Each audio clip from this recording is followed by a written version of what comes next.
I guess I'm gonna talk a little, whatever comes in my head. When I started using the heavyweight, I probably saw it on TV, and I said, man, I gotta learn how to do this thing.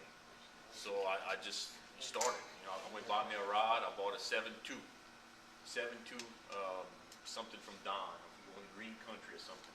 And I used it for a long time, but it's not big enough. It's not a big enough rod. You don't have enough leverage. And you learn that as you go. And I used to fish, I'm right-handed, so I fish like everybody else. You fish with your left hand.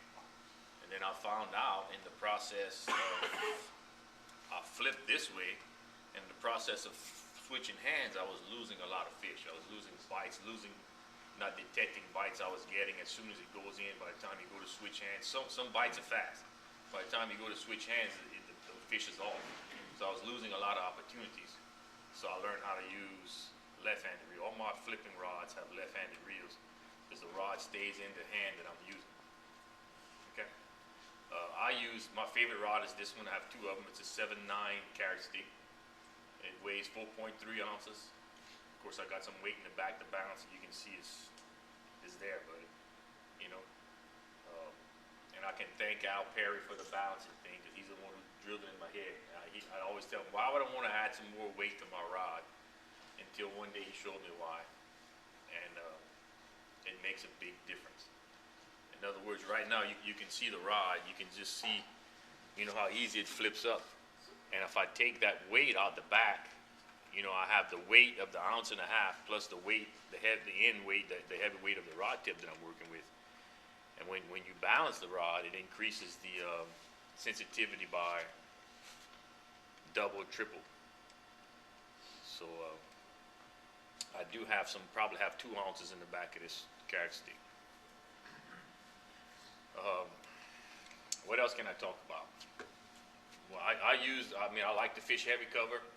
I use the lightest weight I can get by with. You know, sometimes it's 1/2 ounce, sometimes it's whatever, 1 ounce, 1.5 ounces. I've never fished heavier than 1.5 ounces. I like to fish hydrilla a lot, and it's addicting, man. That's all I can tell you, is that it's addicting.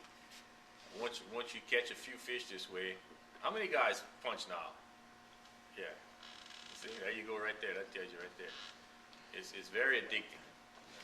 How many of you guys didn't punch a year ago or 2 years ago? Yeah. It's a last resort, though. Don't do it well. Once you get confidence in it, it's your go-to. It's my go-to bait. It is. You know, I don't do it all the time. Last year, I didn't do that well at all with this rod. I didn't. Those of you who fish with me know that. But it's been my money bait. It's been my money for quite some time. Tell us a little bit about, you know, your hook you like, size Okay. hook, the line you use, and When I first started, I tried the conventional way. You know, I didn't have anybody to show me, so I just tried the conventional way with a regular, you know, offset hook. What do you call those things? EWG, like EWG hook. I would use that, and then I had trouble with it. Then I found this. Those of you who probably know this, the owner screw hook. I call it a screw. It's a twist lock. Your bait actually screws into the hook. You know, I mean, you can catch 10 fish with this one bait. You know, because of this, the way this hook's set up.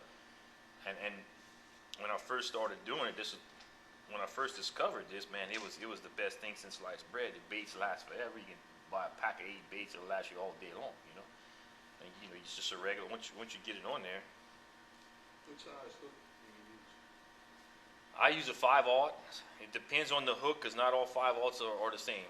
It looks like your sinker is pegged. What do you peg it with? Yeah, my sinker. I was getting to there. My sinker, like I said, when I first started doing it, I used those rubber toothpicks, and I pegged my sinker. Now this was the original rig up right here.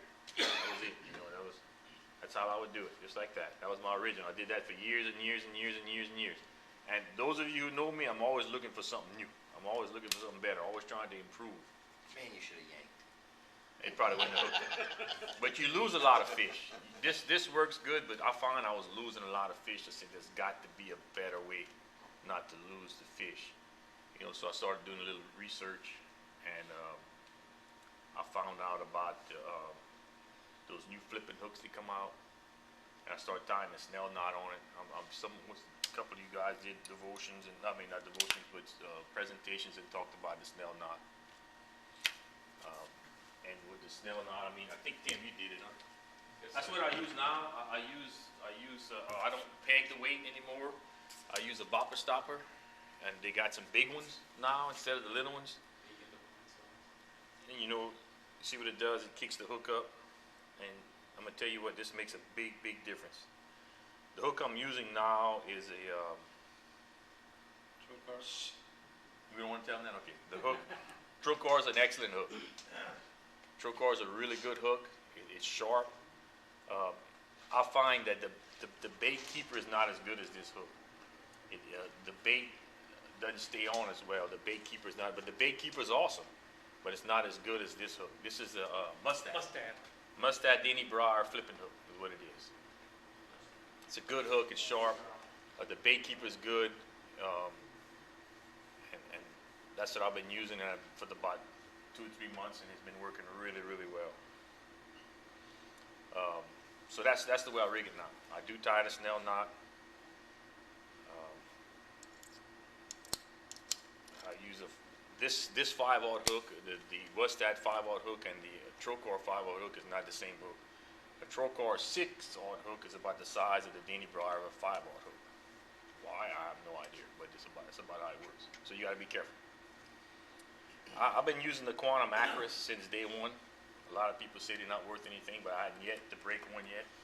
And you can make 1,000 flips in a day with this thing. I use a 7.0 and above, real fast. Get it out, move fast. You can move fast with it. Anything I'd say 6.3 and above would work good. I use 65-pound braid. That's the biggest I use. I like Power Pro. Do you have a range of braid that you kind of go back and forth between for different? Not when I'm going in heavy cover, no. On my frog rods and on my other rods, yes. But as far as punching, I use 65-pound Power Pro. I tried, huh? using the leaders or anything like No. fluorocarbon? I tried all that. I tried that. I tried fluorocarbon, to see if it made a difference in clear water. I had one rod with 25 fluorocarbon. I tried that. I can't really say that it made any difference. I'm sure it does.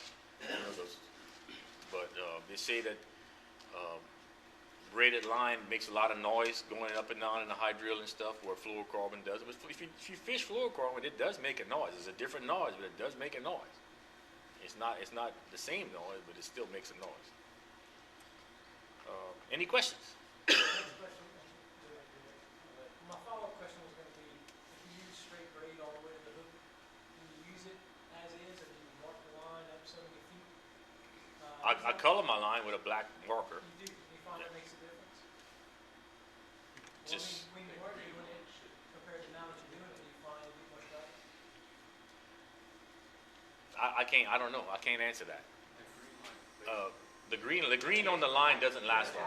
A lot of people think that braided line wears out like any other fishing line. It will break. If you don't change your line, 65 pounds will break off. You will break off on it. You got to, especially with a snell knot. What happens with a snell knot? And I find the Trocar hooks are worse. Where the knot, where the line rubs on the hook is where it breaks. That's what I was about to say. Make sure you get that rubber coated hook. That's this one right here. Yeah. Trocar don't have that. If you snell knot, especially fluorocarbon, it will get caught between. That's right. The two pieces. This is a welded eye hook. Right. But it will wear right there. And some hooks are worse than others. It's like some weights. When I get a new weight, after a few pitches, I'll grab that weight and I'll slide it up and I'll look at my line. You can see the weights that start wearing your line. You lose a big fish. You lose a fish, even a small fish, you lose it after a while. I used to use, if money wasn't an object, I would use the River to Sea weights. The paint stays on it good, but they're about $8.50 a piece. So I've been using those, the ones we buy from, and they work good. Just the paint doesn't stay on. Yeah. probably more than half price, yeah. What else? How do you weight the back end? How do I weight the back end of the rods?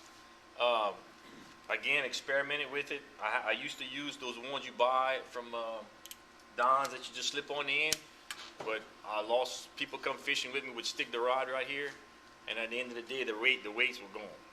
They'd fall in the water. So what I do is on Bass Pro Shops at XPS balancing kit, I buy those, and then I'll make I got a little jig, a little mold, I'll make it at the house, and I'll stick it in here. I'll stick it in the,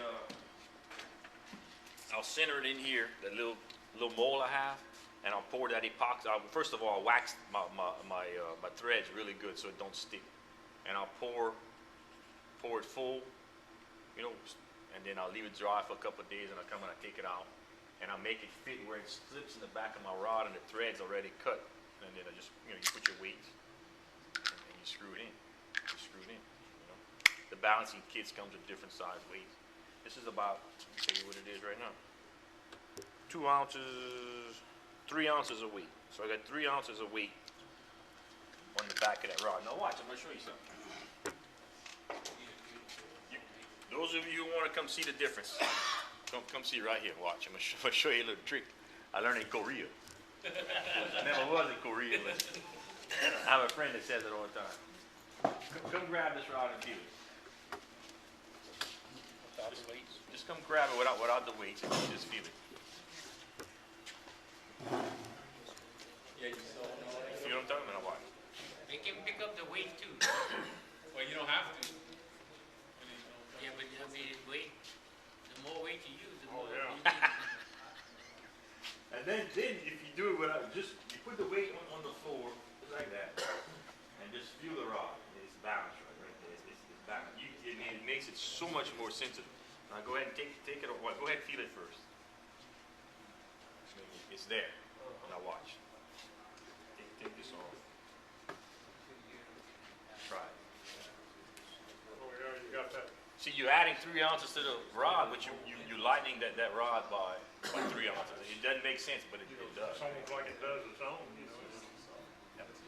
So what happens whenever you're fishing, you only feeling the 1.5 ounce weight instead of the 1.5 ounce weight plus the front of the rod, because it's balanced.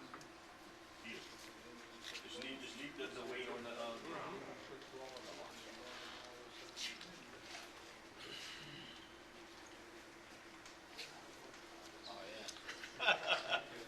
It's amazing, huh? Oh, yeah, it pulls the front end up. And then it makes it soft, and you're adding 3 ounces to the rod. You cut it needed that? No, every rod is hollow. No, I mean, but the grip. Just cut that little. No, the carriage stick comes with a button at the bottom, and you just pop the button off, and it's hollow. Oh, okay. It comes with a button. The ducket rods are like that also. They come with a button. And that piece right there was on it? No, you buy this. That's Oh, that's okay, the that kit. goes- The that's part like of the a kit. That's an XPS kit you buy. Oh, okay. Anybody else want to check it out? Do you have a preference in weight? Oh, it depends. I use oh no, you're gonna use tungsten. A ounce lead weight is 4 times the size of that. You have to use tungsten Yeah, I tried to do that. Go cheap and you can't do it. No. because it's small. Any other questions? Weight. What bait do you like to use on it? Ounce and a half. Yeah. I use a Yo Mama. I'll use a. Do you like a beaver or like a crawl? I mean, or like a... Yo Mama. I'll use a Yo Mama, which is a big bite bait. That's what you got on right there. Yeah, it's one right there. 90% of the time I'll use a Yo Mama. I'll use I use that about everyone you can think of. I'll use it. I have a trouble when I use like the tow car type bait, is I can't get the bait to sit on it right. Is there something to rigging it? Yeah. Mine always You might be curls. going down too far on the shank of the hook before you come out with the hook. You just barely bring it through the No, tip. yeah, when you just stick your hook in, you don't try to expose it or nothing. I like a that. big hook. Trocar hook, I use a 6/0 hook. I like my hook all the That way thing will to slice through a bait. all the way that to the thing will end. Slice it through that bait. You put some pressure on it. Trocar hooks are short. I like a big hook though. And when you fishing these things, I'm telling you, sometimes the bite it's so aggressive, it'll shake your teeth when they hit it. Sometimes it's so sensitive that you don't even know it's there. I'll fish with people, I had people fish with me, and you know, I'm getting bites and they're not getting bites. I know they're getting bites. There's no doubt in them that they're getting bites. You know, it just takes a while to build up what it feels like. So sometimes it's just like a feeling that there's something on the end of the rod. You know, something's different, something, you know, and sometimes they'll keep it, like if you're pre-fishing and you don't want to catch the fish, that's usually when they do this. You know, you flip it out there and then, you know, the fish will pick it up and you can't get them to let it go. They just will not let the stupid thing go. They'll run, they do all kinds of stuff. And sometimes they'll just take it for a half a second and you got about a half a second to send it up. That's why I don't switch my rods. Some days it's like that. You just have a half a second to get it done, and if you don't get it done, you missed your chance. I know it's silly, but when I fished with a guy, he gave me a good little tip, and it's I never think about it, but I was having trouble. I was always trying to yank it out with the tip of the rod when I get back up through the grass. And he said, "Look, stop doing that." He said, "Just pull it back beside you. Just pull it back beside you and realize you're doing it." Ask Lawrence about that. And then it just. So I kept trying to raise it with my tip. He said, "Come on, try it." And so I did it, and it Yeah, made you pull it fishing straight back. You know, you pull on the string and not on the rod. Your partner appreciates that too. Yeah, I asked Lawrence about that. I went home one day because I almost knocked myself out right between the eye and the 1 ounce weight. Yeah. Split my head. When I knocked his boat one time, that's when he told me. He said, "Look here, you do it like this." Oh, we're gonna knock it again. Split my head open. Because you load up that rod, when that thing comes like a slingshot. Pow! Lawrence, I found it's easier to cast with your left hand than to turn around and wind with You know, your really, left if you hand. think about it, and Mark is the one who told me that, if you think about it, you know, I mean, a right-handed person should fish with a left-handed reel. It only makes sense. Right. You know, you cast with your right hand, you should fish with a left-handed reel. It only makes sense. I mean, like he's left-handed and he fishes with a right-handed reel. That make he cast and you reel. It makes sense. See my spinning reels? I'll fish Left-handed. left-handed. Yeah. I'll fish left-handed with these. But it's hard to learn. When I'm how to throwing a crankbait or something, I gotta switch hands and go the other way. I thought to myself, I can't pitch right. I'm a right hand. My daddy did that. I just got out there and started doing this. I can pitch. So and that's the reason I did it. When I did it, my right hand ready. Any other questions? A good reasonable rod, if you want to talk about rods, a good reasonable rod, Veritas makes one. The 7.6, this is a 7.11. 7.6 Veritas is a good rod, it's strong, it's got a good backbone, and $99 you can bet. If you go on Amazon.com, you can buy them sometimes for $60. You know, $65. It's a great rod, it's just like this, it's not as stiff, it's not as heavy as this. Don't you have one out? Two. Yeah, and that's a good rod. Ducket rods are good rods, they're light. You can't really, I don't know about the carrot, you can't buy the carrot sticks anymore. What kind of rod is that considered? This is an Abu Garcia Veritas. Academy has the All-Star. I use that All-Star, and I It's like heavy it. though, isn't it? Yeah. It's a little on the heavy Well, side. Try to yeah, get it it, is, but try to buy I the think best. if we weight it, I think it'll help too. Oh, it will, It's yeah. got good balance right now. I like it. Try to buy the best rod that you can afford. The lightest, best rod you can afford. Because it makes all the difference when you fish it, man. As far as your back, your back, get it balanced good. You won't have any hurt between your shoulders. My shoulders used to kill me. By the end of the day, 8 hours of flipping, you know. It'll wear you out. And once you balance it, it's pretty much all goes away. Try to get the best rod. If you can afford it, get you a good reel. Like I said, those quantum reels, those Acros, I've been using them for years. They sell for about $100. I haven't yet to break one yet, so. Any other questions I can help you with? I asked this question earlier with a couple of guys that were here earlier. How many of y'all have fished with Lawrence? Almost everybody, I guess. I did. How many of y'all have fished with him for 4 days until he depends? That's work throwing that for 4 days. So I told him, I said, after 2 days, the third day, it's like, that's when the tournament starts, and you know, you're like a rock.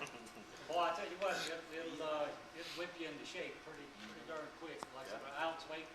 most of the time, we end up throwing an ounce and a half. Boy, that's A lot of times that makes a difference on the speed and the weight's going through the high drill. It makes a big difference.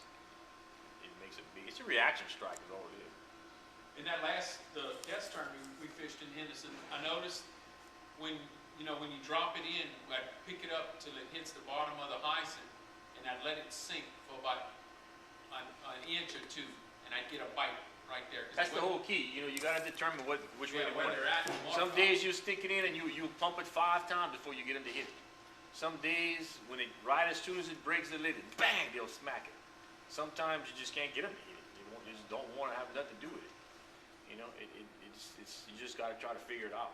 Figure out what it is that they want. But I tell you what, you catch a big fish in this thing, when you stick them, I mean your rod, whoa, it'll pull you right back down. It'll pull you right back down. And then you hooked after that. It's a done deal. You hooked. Mr. Lawrence, when you break through, do you control the fall? Oh yeah, you want to feel it all the way to the bottom. What does that mean?